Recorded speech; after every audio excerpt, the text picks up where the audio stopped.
नमस्कार, आपने देखना शुरू कर दिया है बीआरजी न्यूज। दिन भर की कुछ अहम और खास खबरों के साथ बीआरजी न्यूज रूम में आप सबका स्वागत है। खबरों का सिलसिला शुरू करने से पहले एक नजर आज की सुर्खियों पर। गुजरात की राजनीति में होगी ओवैसी की एंट्री। बीटीपी के विधायक छोटू वसावा का बड़ा बयान। स्थानिक स्वराज के चुनाव में बीटीपी और एआईएमआईएम का हो सकता है गठबंधन।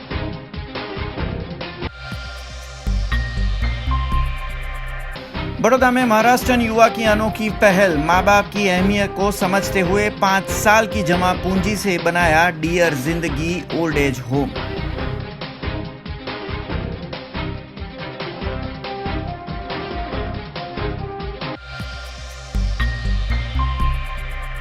एसएसजी अस्पताल में दिखे 2 बड़े विवाद। कॉन्ट्रैक्ट के कर्मी उतरे हड़ताल पर, जबकि भरूच के मरीज को 4 घंटे तक नहीं मिली वेंटिलेटर की सुविधा।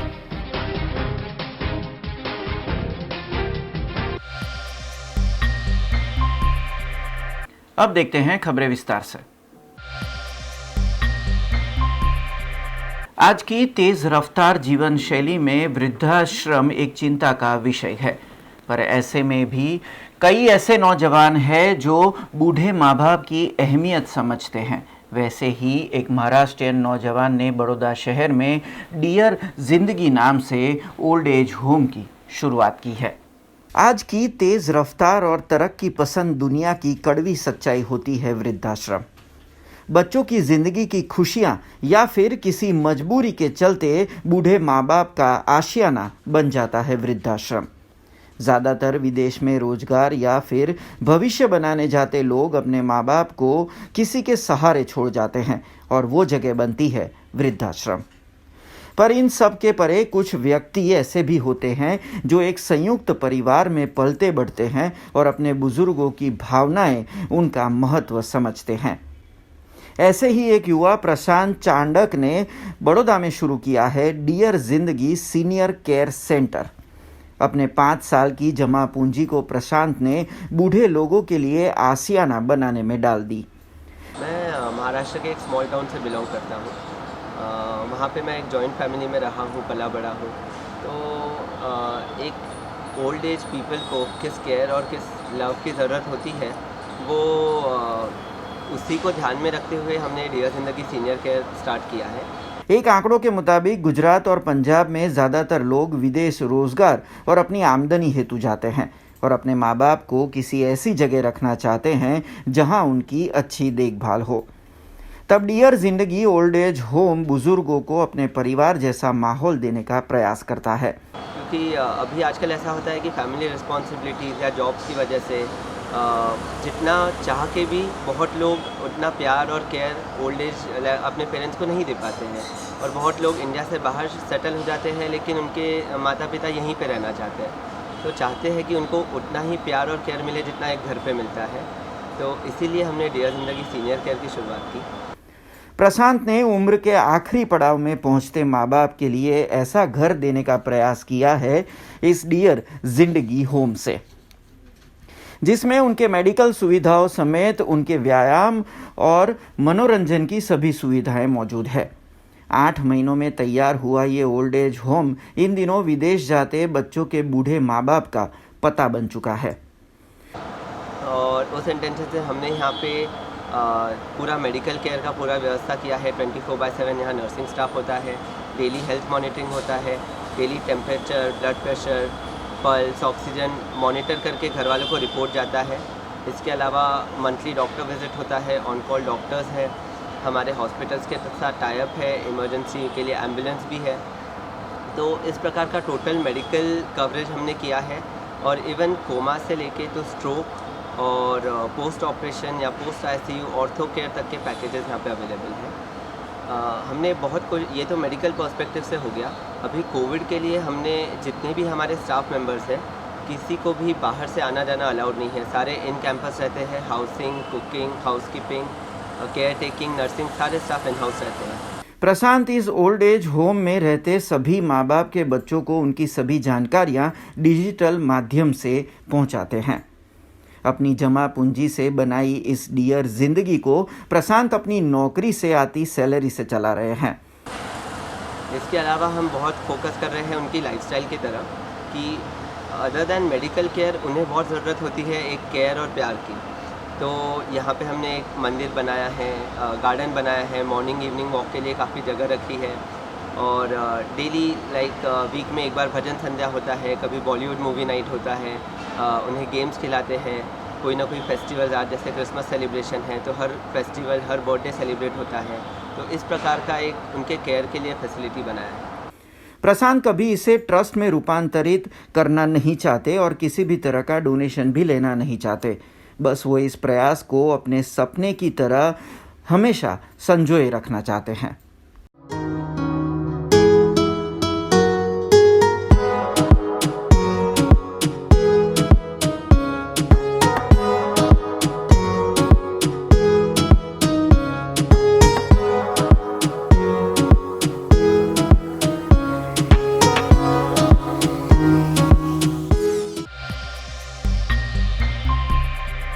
कोरोना महामारी ने अपनी असर 2020 के हर एक त्योहार पर दिखाई है, पर वैसे ही अब 2021 के शुरुआती त्योहारों में भी कोविड-19 की असर देखने को मिली है।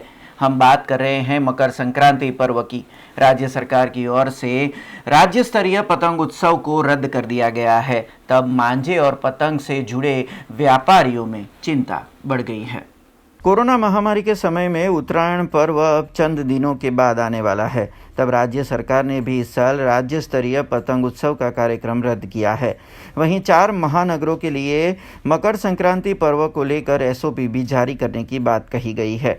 तब बड़ौदा में पतंग बनाने वाले व्यापारियों में चिंता की लहर है। खास करके पूरे साल पतंग और मांझा बनाने वाले व्यापारियों को उत्तरायण पर्व के अगले 4 दिन ही व्यापार का अवकाश मिलता है। तब इस साल प्रशासन मकर संक्रांति पर्व के आखिरी के दिनों में पतंग बिक्री बाजार को चालू रखने की इजाज़त दे, ऐसी अपील व्यापारियों की ओर से की गई है। कोरोना काल में इस साल व्यापारियों ने 50% ही पतंगों का निर्माण किया है, जिससे पतंग बाजारों में इस साल करीबन 5% से ज़्यादा की भाव बढ़ोतरी भी देखी जा सकती है। कोरोना ने 2020 के पूरे साल के त्योहारों पर ग्रहण लगाया था, पर नए साल में भी त्योहारों पर कोविड-19 भारी पड़ता नजर आ रहा है। મારું માનવા પ્રમાણે સરકારે એમની ગાઈડલાઇન્સ હજુ ક્લિયર નથી કરી, પણ લગભગ 31 તારીખે ડિક્લેર થાય એવું જાણવામાં આવે છે।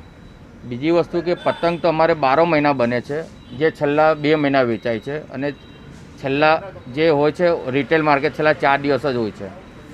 એટલે અમારે માનવું એવું છે કે સરકાર ટોટલી બંધ ના કરાવે, પણ ટાઈમ લિમિટ આપે કે ભાઈ સાંજે 7 વાગે કે 8 વાગે દુકાનો બંધ કરી દે, જેથી પબ્લિકને દિવસભરની ખરીદી કરવાનો સમય મળે। એટલે અમારી સરકારને કદાચ પોલીસ તંત્રને પણ અમારી એવી વિનંતી છે કે ટોટલી લોકડાઉન ના રાખે છેલ્લા 2-4 દિવસ, ને જે અત્યારે 9 વાગે કર્ફ્યુનો કાયદો છે એની જગ્યાએ તમે 8 વાગે બંધ કરાવો કે સાંજે 7 વાગે બંધ કરાવો, તો જેથી શું છે કે આખા વર્ષ જે ઇન્વેસ્ટમેન્ટ કરેલું છે, જે પતંગો બનાવી છે વેપારીઓ અને કારીગરો જે બનાવીને આપેલી છે, તે અમારો છેલ્લા નિકાલ થઈ જાય। કારણ અમે દર વર્ષે કરતાં અમે વેપારીએ 50% જ માલ બનાવડાવ્યો છે।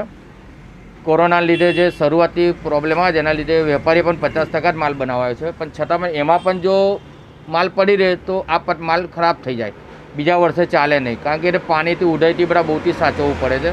એમાં જગ્યાનું પણ ઇન્વેસ્ટમેન્ટ જગ્યા પર વધારે રોકે છે।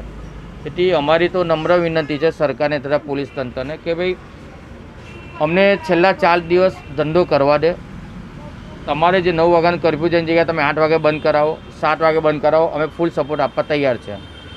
દોરામાં આ વર્ષે ગઈ સાલ કરતાં 2-3% વધારો છે, પણ અત્યારે સામાન્ય ગ્રાહકી ચાલી રહી છે, તેથી ભાવમાં કોઈ ઉછાળો નથી કે મંદી પણ નથી, જે રેગ્યુલર જે રીતે વેચાય છે એ રીતે વેચાયા કરે છે અત્યારે।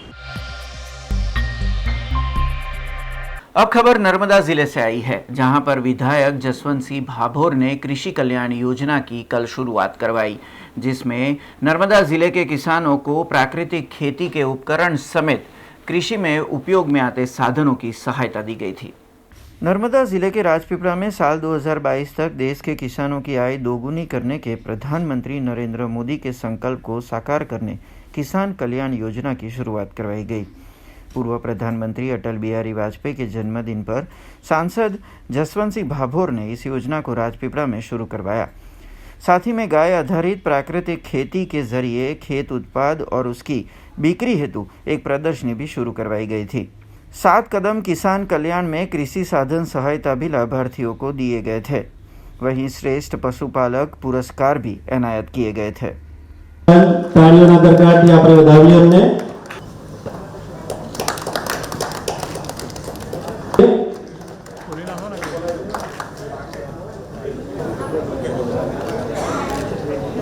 પાડતા રહીશું।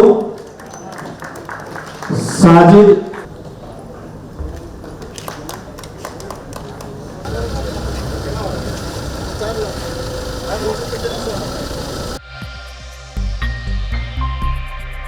अब खबर राजनीतिक गलियारों से आई है। असदुद्दीन ओवैसी की गुजरात में सियासी पारी शुरू हो सकती है। जी हां, ये संदेश दिए हैं विधायक छोटू वसावा ने। आने वाले स्थानिक स्वराज के चुनाव में AIMIM और BTP साथ में मिलकर ये चुनाव लड़ सकती है, ऐसा बयान छोटू वसावा ने जारी किया है।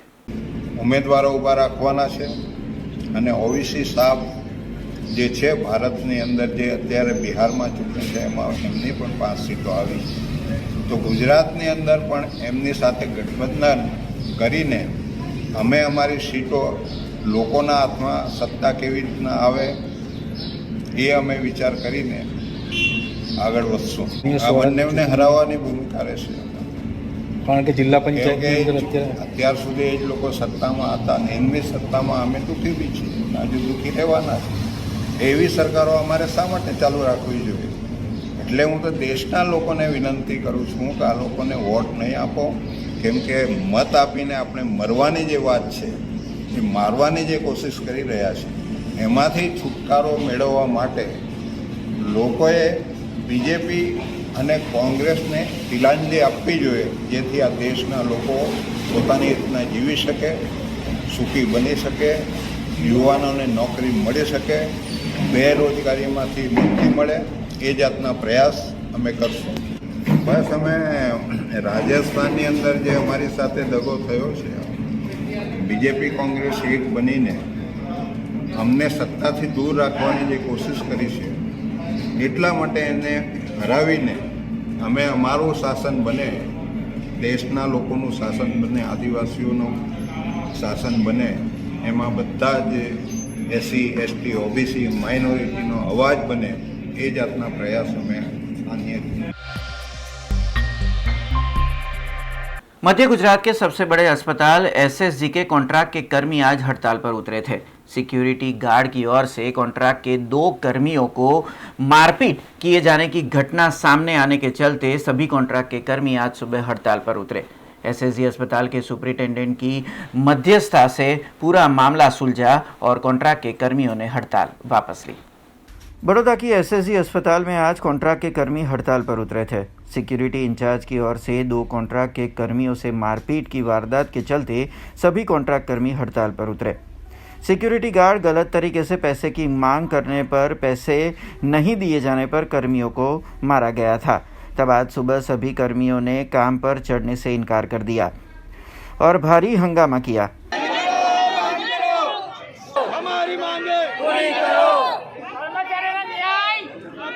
અમારી માંગ એક જ છે કે અત્યારે 2 માણસ અહીંયા જોઈએ ને હોસ્પિટલની અંદર, જે અમારા જમાદાર છે ચંદુભાઈ સોલંકી અને અહીંયા સિક્યુરિટી સુપરવાઇઝર અંકુરભાઈ બારોટ, અહીંયા જોઈએ। અને હાલની અંદર તો એક જ માંગણી છે મારી કે જ્યાં સુધી ચંદુભાઈ સોલંકી જમાદાર અહીંયા હાજર નહીં થાય તો અહીંયા કોઈ કર્મચારી ચઢે નહીં કામ પર, અને અહીંયા હાજર કરવો જ પડશે। એમના એ જ કે રાત્રે હું જ્યારે જોબ પર 9 વાગે આવ્યો લોકડાઉનના સમય જલ્દી આવ્યો ને મેં ઓફિસે નામ લખવા જતેલો, તો બોલે કે તારું નામ નહીં લખું, તો મેં પૂછ્યું કે મારું કારણ શું છે, તો બોલે કે 2000 રૂપિયા મને દારૂ પીવાના આપ, તો મેં ના પાડી કે 2 મહિનાથી નાગરાની છે, અમારો પગાર કર્યો નથી, તો પૈસા ક્યાંથી લાવું? તો એટલામાં જ મારો એક ફ્રેન્ડ હતો વિક્રમ વસાવા કરીને, મારી સાથે જોબ કરે છે, એ આવ્યો તો એને ખુદ ગંદી રીતે માર્યો ને મને ગંદી રીતે માર્યો, અને પ્લસ પછી જે જમાદારની ઓફિસમાં બંનેનો લઈ જઈને એમના કપડાં કાઢીને એ લોકોએ માર્યા। અમારા કર્મચારી કોન્ટ્રાક્ટમાં કર્મચારી નોકરીઓ કરે છે, આજે અમારે 2-3 મહિનાથી પગાર થયો નથી, અને અહીંના સુપરવાઇઝર જે છે અંકુરભાઈ અને ચંદુભાઈ અમારા જમાદાર છે, અમારા કર્મચારીઓ પર હાથ ચાલાકી કરી જાય છે। વારંવાર અંકુરભાઈ પોલીસની ગાડીઓ બોલાવે છે અને અમારી પર એ લોકોનો બહુ ત્રાસ છે, એના માટે અમે આજે હડતાલ પર બેઠા છે। અમારી માંગ એટલી જ છે કે આ 2 જોઈએ જ નહીં, અંકુરભાઈ બી ના જોઈએ સિક્યુરિટીમાં અને ચંદુભાઈ બી અમને ના જોઈએ। એ લોકોનો વારંવાર જ્યારે બી હોય ત્યારે નાના કર્મચારીઓ પર હાથ ઉઠાઈ જાય છે અને ગાળો તો એ લોકો એટલી ખરાબ દે છે અમને, એટલે અમને પોસાતું નથી, એટલે અમે આજે એ નિકાલ માટે બેઠા છે. મારી માંગ સંતોષાય નહીં થાય તો અમે અહીંથી હટવાના છે નહીં. અમે અહીંને અહીંયા જ બેસી રહીશું જ્યાર સુધી એ 2 જણનો કંઈ નિકાલ નહીં લાવે ત્યાર સુધી અમે અહીંથી હટવાના નહીં. मामला एसएसजी मैनेजमेंट के पास पहुंचा तब एसएसजी के सुपरिटेंडेंट रंजन अय्यर की मध्यस्थता के बाद कॉन्ट्रैक्ट कर्मियों ने हड़ताल वापस लेने का ऐलान किया था. એક્ઝેક્ટ ડિટેલ્સ હજી આવવાની બાકી છે. એક પક્ષને સાંભળ્યો છે, બીજા પક્ષને સાંભળવાનો બાકી છે. કોઈ 2 કર્મચારીઓ સાથે અમારા કોઈ સુપરવાઇઝરી સ્ટાફને કંઈ બોલાચાલી થઈ છે અને એ બોલાચાલીના અનુસંધાને જે સમાધાન ગઈકાલે સાંજે આવી ગયું હતું એનો કંઈ આ પ્રતિભાવ છે અને બધા વર્ગ 4 ભેગા થઈને અત્યારે કામનો ત્યાગ કરીને અહીંયા બેઠા હતા. મારી સમજાવટના અંતે બધા પોતપોતાના કામે લાગ્યા છે અને જે કંઈ બી હશે એ લોકોની સમસ્યા એનું નિરાકરણ લાવીશું, સમાધાન લાવીશું. બંને પક્ષે તપાસ કરીશું અને પછી निर्णय करीશું. खबरों का सिलसिला यूं ही जारी रहेगा, पर उससे पहले लेंगे एक कमर्शियल ब्रेक. तो देखते रहिए बीआरजी न्यूज. बीआरजी ग्रुप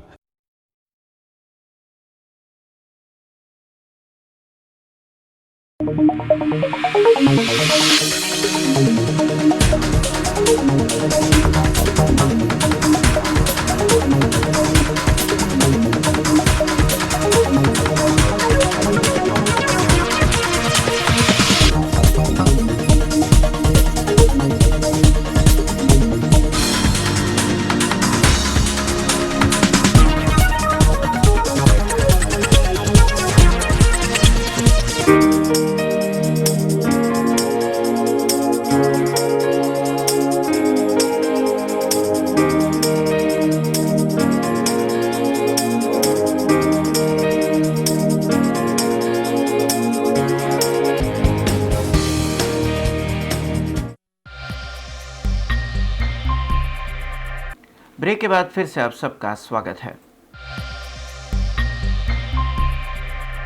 एक और कोरोना महामारी और दूसरी ओर महंगाई की मार. जी हाँ, खाद्य तेलों में भी अब भाव बढ़ोतरी देखने को मिली है.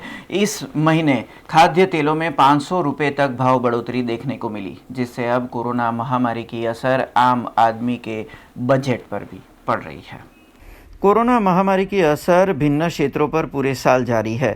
तब साल के आखिर के समय में भी अगर खाद्य तेल की बात करें तो 500 रुपये से ज़्यादा की बढ़ोतरी इसमें दर्ज की गई है. सिंगतेल समेत कपास या तेल के भाव में बढ़ोतरी की असर आम आदमी की जेब पर पड़ रही है. वहीं आयाती तेल के भाव में भी बढ़ोतरी दर्ज हुई है. तब व्यापारियों समेत आम जनता पे भी खर्च का बोझ बढ़ा है. तब खरीदारी में भी मंदी का माहौल आने की दहशत तेल के व्यापारी आलम में देखी जा रही है. ગયા વર્ષ કરતાં આ ફેરે 500 રૂપિયા ડબે લગભગ ભાવ વધારે છે. લોકડાઉનના લીધે બહારથી માલો આવતા નથી, થોડી તકલીફ પડે છે. ઇમ્પોર્ટેડ તેલોના ભાવ બહુ વધેલા છે. પામોલિન છે, સોયાબીન છે, સનફ્લાવર છે, ભાવ વધેલા છે. 500 રૂપિયા લગભગ ડબે ભાવ ગયા વર્ષ કરતાં આ ફેરે વધારે છે. અત્યારે સિંગ તેલનો ભાવ ચાલે છે 2350 રૂપિયા અને ગયા વર્ષ લગભગ 1800-1850નો ભાવ હતો. અને અત્યારે કપાસિયાનો ભાવ છે તમારે 1850 રૂપિયા, જ્યારે ગયા વર્ષે 1350-1400નો ભાવ હતો. एसएसजी अस्पताल में भरूच के मरीज को स्वास्थ्य सुविधा नहीं मिलने का मामला सामने आया है. गोत्री और एसएसजी अस्पताल में भरूच के मरीज को वेंटिलेटर की सुविधा नहीं मिल रही थी. मीडिया में जैसे ही मामला सामने आया तुरंत ही मरीज को भर्ती भी किया गया और वेंटिलेटर की सुविधा भी दी गई. बड़ौदा की एसएसजी अस्पताल में भरूच के मरीज को ज़रूरी स्वास्थ्य सुविधा नहीं मिलने का मामला सामने आया है. एसएसजी और गोत्री अस्पताल में भरूच के मरीज को 4 घंटे तक घुमाया गया, पर वेंटिलेटर की सुविधा नहीं दी गई. दरअसल मरीज को सूरत के सिविल अस्पताल में भी ज़रूरी मेडिकल सुविधा नहीं मिलने पर बड़ौदा लाया गया था, पर यहाँ पर भी वेंटिलेटर मरीज को नहीं मिला. गंभीर हालत में मरीज को वेंटिलेटर की आस में सरकारी अस्पतालों की खाक छाननी पड़ी. जब मामला प्रेस में आता देख सरकारी अस्पताल प्रशासन हरकत में आया और मरीज को भर्ती किया गया था. इस मामले एसएसजी अस्पताल के सुपरिटेंडेंट से पूछा गया तो उनका जवाब ये था. आप सब जानो છો અત્યારે વૈશ્વિક મહામારી કોરોનામાં અમે 575 અલગ બેડની એક સુવિધા ઊભી કરીને કોરોનાના દર્દીઓ માટે સુસજ્જ થયા છીએ. સર્જિકલ આઈસીયુ જ્યાં આ દર્દીને જવું જોઈતું હતું ત્યાં 5 દર્દીઓ ઓલરેડી દાખલ હતા અને સર્જિકલ આઈસીયુમાં વેન્ટિલેટરી બેડ ઉપલબ્ધ નહોતો એવું મને જણાવવામાં આવ્યું પ્રાઇમરી તપાસ કરતાં. એટલે આ દર્દીનો અમે સમાવેશ ના કરી શક્યા. છતાં સમગ્ર બનાવ અંગે પૂર્ણ તપાસ અને જવાબદાર લોકોના નિવેદન લેવા માટે મેં જણાવ્યું છે.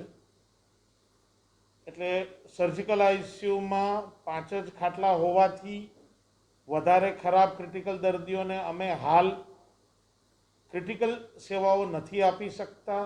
એ અંગે અમે આગળ આયોજન વિચારી રહ્યા છીએ. કોવિડના માટે તૈયાર કરેલા કોઈ ઓક્સિજન બેડવાળા વોર્ડમાં વેન્ટિલેટર મૂકી અને આ વ્યવસ્થાનો વ્યાપ વધારવાનું અમારું આયોજન છે. સોમવારે આ અંગે ખાસ તાકીદ એક મિટિંગ બોલાવી આ અંગેના નિર્ણયો કરીશું. અત્યાર સુધીના ઉપલબ્ધ વેન્ટિલેટરોમાંથી મેડિસિનમાં પણ જ્યારે જ્યારે જરૂર પડી ત્યારે અમે વેન્ટિલેટરો હુકમ કરીને કોવિડમાંથી નોન કોવિડમાં અન્ય દર્દીઓની સેવા માટે ખસેડ્યા છે. એટલે એવું નથી કે વેન્ટિલેટર ફક્ત કોવિડ માટે છે.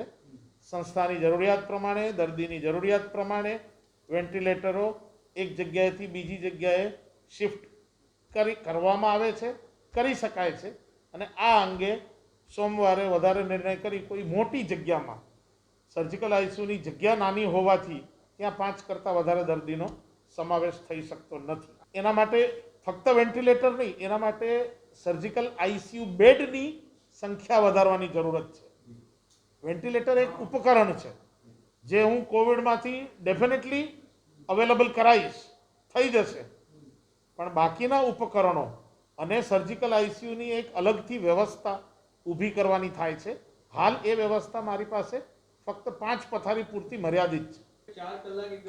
ખરેખર તો દર્દી જ્યારે બહારથી અમારી પાસે આવ્યું ત્યારે અમારી પાસે વેન્ટિલેટરની સુવિધા ઉપલબ્ધ છે કે નહીં એ મોકલનાર ડૉક્ટરે જાણી લીધું હોત તો આ પરિસ્થિતિનું નિવારણ કરી શક્યા હોત. पूर्व प्रधानमंत्री अटल बिहारी वाजपेयी के जन्मदिन को भारतीय जनता पार्टी की ओर से समाज सेवा के जरिए मनाया गया.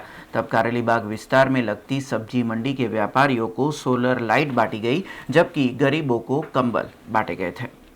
कल भारत के पूर्व प्रधानमंत्री अटल बिहारी वाजपेयी का जन्म दिवस था, जिसके चलते शहर के कई अलग अलग विस्तारों में भाजपा की ओर से कार्यक्रम आयोजित किए गए थे. उसी तरह से करेलीबाग विस्तार में आई हुई पानी की टंकी के पास कल शाम को भाजपा के कार्यकर्ताओं की ओर से जो सब्जी व फलों के लारी वाले हैं उनके लिए सोलर लाइट्स का वितरण किया गया. સોલર લાઇટનું વિતરણ હતું આજે. ખાસ કરીને જે લોકો બેટરીથી ચાર્જ કરીને જે લાઇટો વાપરવી પડે છે એ શાક અને શાકભાજીના વેન્ડર્સ હોય એ લોકો પથારાવાળા અને લારીઓવાળાને પાણીની ટાંકી પાસે અમે સોલર લાઇટનું વિતરણ કર્યું હતું. અને જે ખરેખર જરૂરિયાતમંદ છે, રોડ પર સૂતા હોય, આ વખતે ઠંડી એવી હોય છે કે સહન થતી નથી, પણ આ વખતે લોકડાઉનના લીધે રાતે કોઈ ધાબળા વિતરણ કરી શકતું નથી. તો એમને ખાસ કરીને છેલ્લા અઠવાડિયાથી અમે જોતા હતા કે કોણ રોડ પર ક્યાં સૂઈ જાય છે. એ બધા જ વ્યક્તિઓને ભેગા કરીને એક ટોકન આપવામાં આવી હતી અને ટોકન લઈને અંદર સોશિયલ ડિસ્ટન્સિંગનું ફોલો કરીને અને કોઈ અનિચ્છનીય બનાવ ના બને કે ઠંડીના કારણે જે કોઈક મૃત્યુ થતા હોય છે એ ના થાય એની માટેનો અમારો એક પ્રયાસ હતો. અને ભારતીય જનતા પાર્ટીના અમારા જે પ્રમુખ છે ડૉક્ટર વિજયભાઈ શાહ વડોદરા શહેરના, એમની ઉપસ્થિતિમાં અમે આ કાર્યક્રમ કરવાના છે કે તમે જે રોડ પર સૂએ છે, જેમનો કોઈ અત્તોપત્તો નથી, એમની માટે પણ અમે છેવાડાના વ્યક્તિ સુધી પહોંચવાનો એક પ્રયાસ કરીએ. એ ભારતીય જનતા પાર્ટીનો એક કાર્યકર્તા જ વિચારી શકે. એ ખાલી એક મેसेज આપવો. और साथ ही में ठंड के मौसम को ध्यान में रखते हुए गरीबों व ज़रूरतमंद लोगों के लिए कंबल का वितरण किया गया था.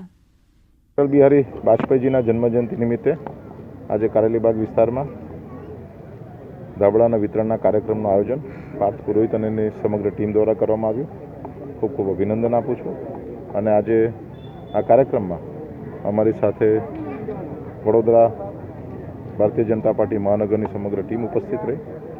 જે લાભાર્થીઓ છે એ લાભાર્થીઓ ના માધ્યમથી ભારતીય જનતા પાર્ટી ગરીબ લોકો સુધી પહોંચવાનું અને પાર્ટીનો વ્યાપ વધારવાનો અને એમના જ માધ્યમથી એમના જ પ્રશ્નો સમજી અને પ્રશ્નોના ઉકેલ કરવા માટે સરકાર રાજ્યની હોય કે કેન્દ્રની હોય હંમેશા પ્રયત્નશીલ રહે છે।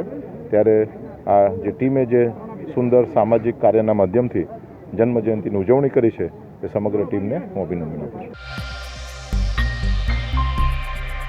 आने वाले मकर संक्रांति पर्व को लेकर कांग्रेस पार्टी की ओर से पुलिस कमिश्नर को आवेदन दिया गया, जिसमें राज्य सरकार जल्द मकर संक्रांति पर्व को लेकर जरूरी दिशा निर्देश या फिर एसओपी जारी करे, जिससे पतंग और मांझे के व्यापारियों को अपने व्यापार हेतु जरूरी निर्णय लेने में आसानी हो, ऐसी मांग की गई थी। बहुत जल्द गुजरात का बड़ा त्यौहार मकर संक्रांति आने वाला है। इसके चलते आज शहर के कांग्रेस के कार्यकर्ताओं ने पुलिस कमिश्नर से इस त्यौहार को मनाने वाले दिशा निर्देशों को जल्द ही जारी करने की मांग रखी है। कांग्रेस कार्यकर्ताओं का कहना है कि जैसे इस साल कोरोना महामारी के चलते सारे त्योहारों पर रोक लगाई गई थी, उसी का असर कई सारे व्यापारियों पर भी हुआ था। इसी बात को ध्यान में रखकर आने वाले मकर संक्रांति पर रोक ना लगे और पतंग व धागे बनाने वाले व्यापारियों को भी नुकसान ना हो, इसके लिए पुलिस कमिश्नर से आवेदन किया गया है कि मकर संक्रांति के पर्व को मनाने के लिए दिशा निर्देशों की सूची जल्द ही जारी की जाए।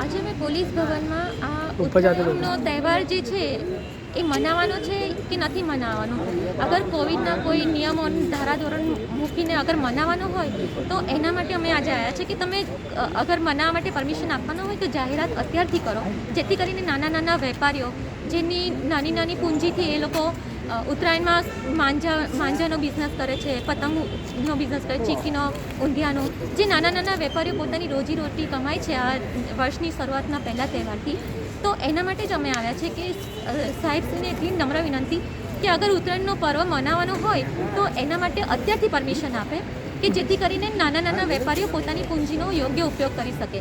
પછી જો અત્યારથી એ લોકો બધા ઇન્વેસ્ટ કરી દેશે પૈસા તો એમની જે રોકાણ માટેની મૂડી હશે એ પણ વ્યર્થ જશે, જેના માટે અમે આજે અહીંયા પોલીસ ભવન ખાતે આવ્યા છે કે ઉત્તરાયણ મનાવવાની હોય તો તમારા ધારાધોરણ મુજબ એની અત્યારથી જાહેરાત કરી છે।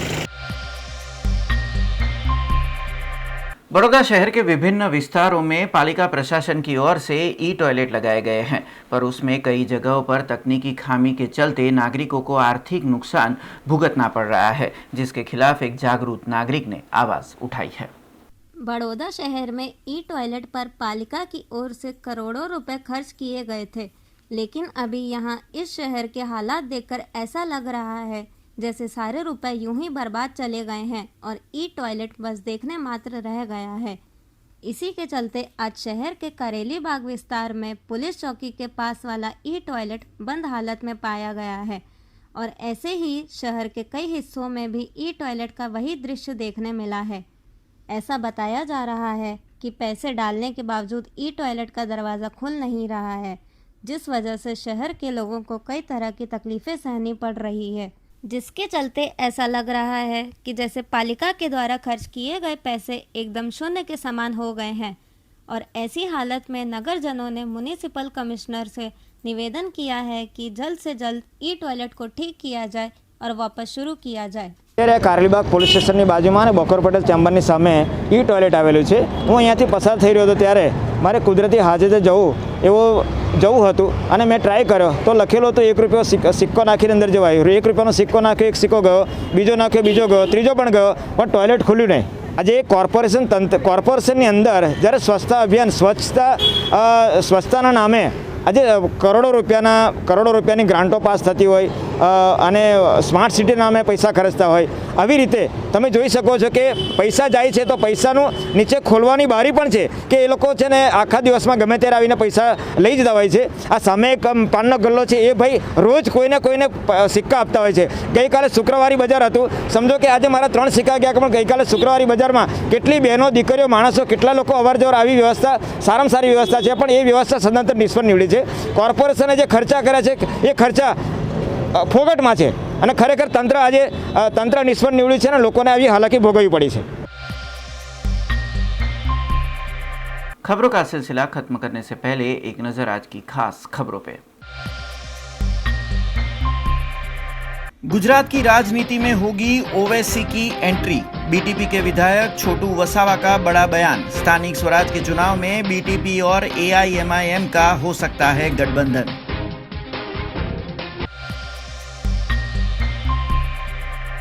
बड़ौदा में महाराष्ट्रन युवा की अनोखी पहल। माँ बाप की अहमियत को समझते हुए 5 साल की जमा पूंजी से बनाया डियर जिंदगी ओल्ड एज होम।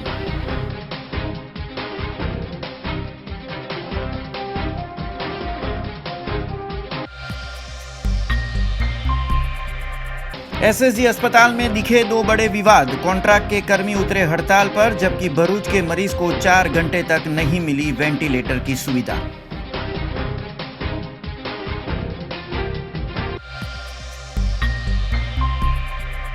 ये थी अब तक की खबरें। कल नई खबरों के साथ फिर से उपस्थित होंगे। तब तक BRG न्यूज़ की पूरी टीम को इजाजत दीजिए। नमस्कार।